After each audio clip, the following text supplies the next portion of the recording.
Do y'all know what a dark horse is? Mm-mm. No? You know what a dark horse is?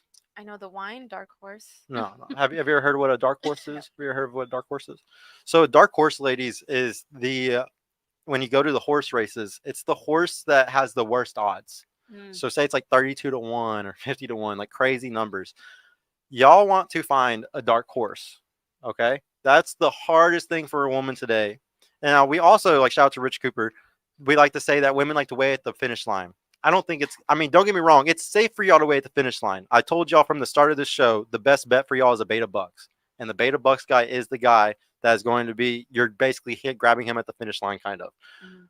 But sometimes y'all's best bet to make you happy, have the best sex life, like all that type of it's the dark horse. It's the guy that you catch when he's young or before he's blown up or anything, and you can read how good of a guy he is. And there's Mm-hmm. three things that I like to talk about of how you can read this. Okay, he's a problem solver. So guys that are really good at fixing things, guys that are mechanics, electricians, all those things. These are amazing problem solver men.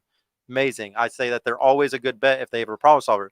They have drive, but I'm not talking about just regular drive. A guy can drive you off the cliff and be a dumbass. Okay, he has to have purpose driven. He has to be purpose driven behind a purpose, hopefully God given purpose. Okay, and he has to have so much grit that he never gives up. No matter how far down he gets pushed, no matter what happens, what wall he hits, you see him bust through that.